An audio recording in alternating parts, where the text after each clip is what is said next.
What's up, all my New Japan heads out there?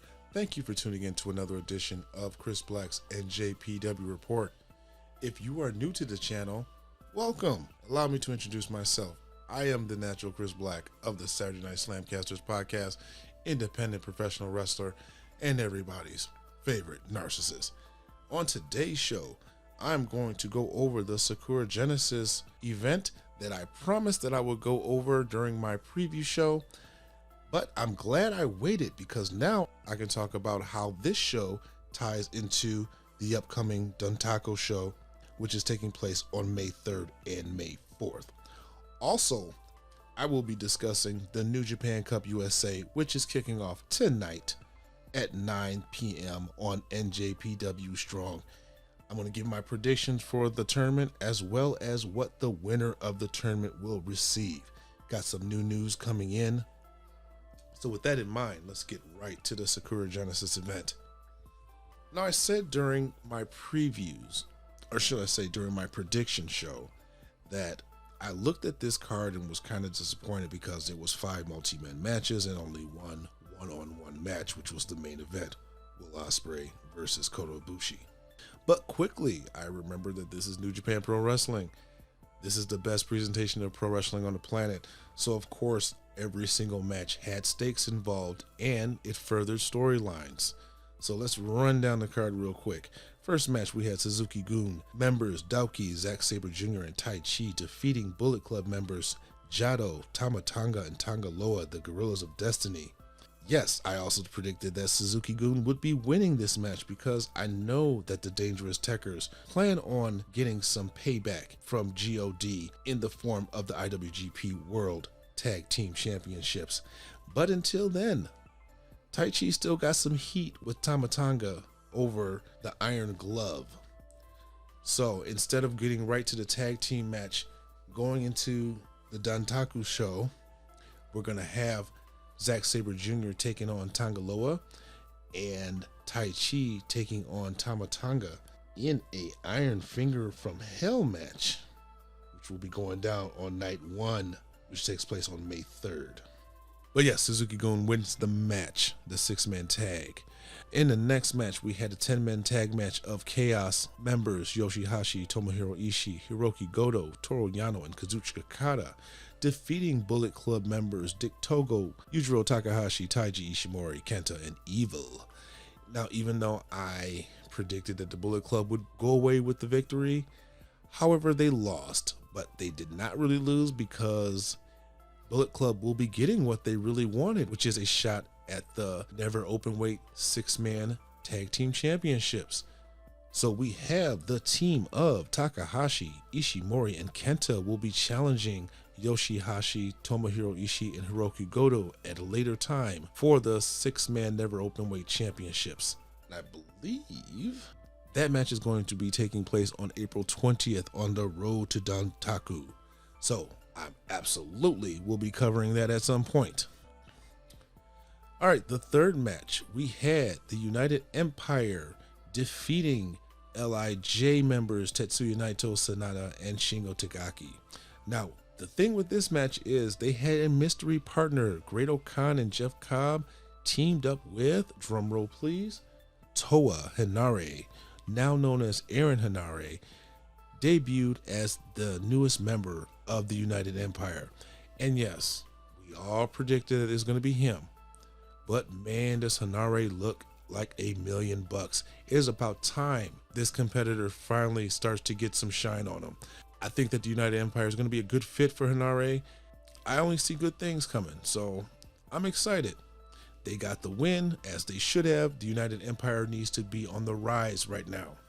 In the next match, we had Kojima teaming up with Tanahashi to defeat Bullet Club members Jay White and Bad Luck Fale.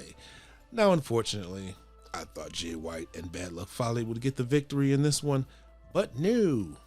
Tanahashi's team gets the victory over Bad Luck Fale with the High Fly Flow. Well, the main thing about this match is that going into it, Tanahashi was not accepting Jay White's challenge for the Never Openweight Championship. But at the end of this match, Tanahashi, I guess, to kind of show that he means business, not only did he cut a promo on Jay White, he cut it in English so that Jay could understand every single word that he was saying. And he accepts Jay White's challenge.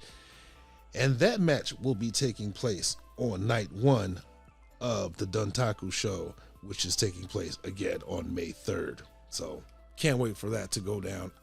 Just to give you a little bit of initial picks, I do expect Jay White to beat him for that title, but only time will tell. Maybe I will feel differently as I watch the Road to Dontaku shows as they take place. All right, in the 5th match, we had Roppongi 3K, Sho and Yo defeating Suzuki-gun's El Desperado and Kanemaru for the IWGP Junior Heavyweight Tag Team Championships. Excellent match. As I predicted, Sho and Yo were going to regain the IWGP Junior Heavyweight Tag Team Championships because they never lost it. They had to relinquish it because of an injury to Yo. But now that he's back, they got their titles back. Great match. Everything that I expected it to be. But at the end, I didn't really see Yo challenging El Desperado for the IWGP Junior Heavyweight Championship. So we will be getting that match on night 2 at the Dontaku event. Looking forward to that one, although I do not expect Yo to defeat El Desperado. El Desperado is doing pretty good with the title right now, so no reason to take it off of him yet. And finally, in the main event, we have Will Ospreay defeating Kota Ibushi for the IWGP World Heavyweight Championship, becoming the very first British IWGP Heavyweight Champion. Excellent match. I will say that Kota Ibushi was probably missing something. This match was good, but I would not put it on my list of match of the year candidates. I'm not taking anything away from this match. The match was good. These two work very well with each other, except for there was nothing really special about this match that made me say, wow, I think this is one of the match of the year contenders. It was good, it just wasn't that good. I'm happy that Will Ospreay won. I do not expect him to have a lengthy title reign. He will probably hold it until the end of summer, but only time will tell. Right after the match was over with, he calls out Okada, wanting some payback from his loss at Wrestle Kingdom 15 this year. But before Okada could even respond, out comes Shingo Takagi, saying that they have some unfinished business. So Takagi is actually going to get the very first title shot at the new champion. That is also taking place on night 2 at the Dontaku event, going on May 4th. So looking forward to that. Will Ospreay will defeat him once again. A couple other matches that's going to come up at the Dontaku event. During the 10-man tag match, we had some interaction between Toru Yano and Evil. They will be meeting in a provisional King of Pro Wrestling title match on the road to Dontaku on April 28th. That should be an interesting match. I don't foresee Yano losing, although I wouldn't mind if Evil won, but a provisional KOPW title, I don't think means much to Evil. So it's the whole gimmick match thing, so Yano fits it a little more. Also in that very same event on April 28th, we will have a rematch for the IWGP Junior Heavyweight Tag Team titles, which again is Roppongi 3K taking on El Desperado and Kanemaru of Suzuki-gun. Don't expect for the title to change hands there. Moving on to the New Japan Cup USA. Let me pull up the brackets here.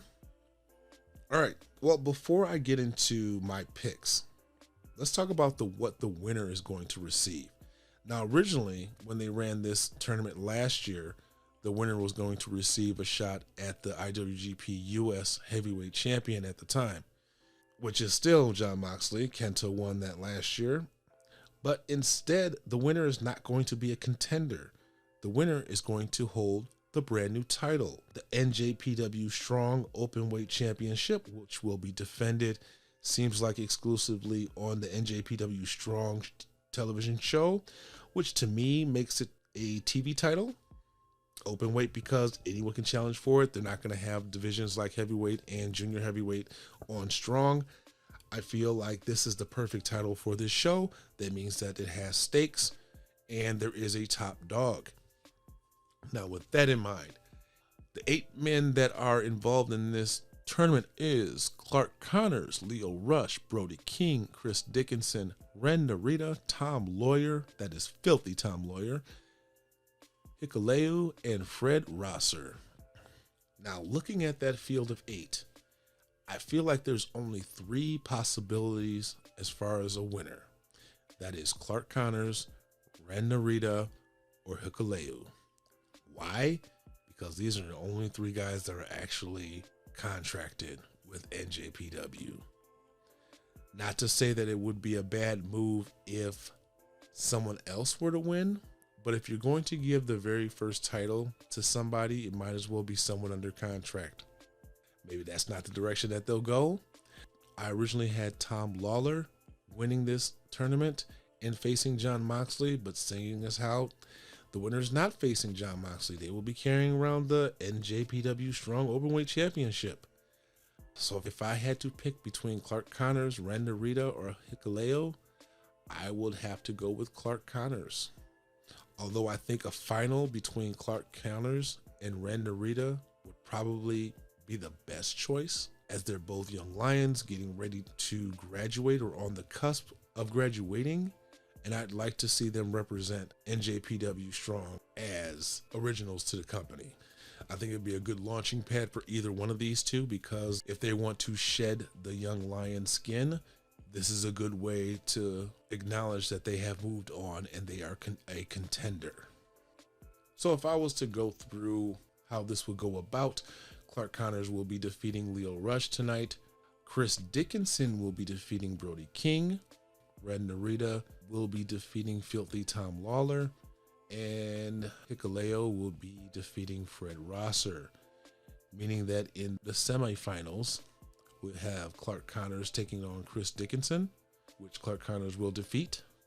And then we'll have Ren Narita taking on Hikuleo.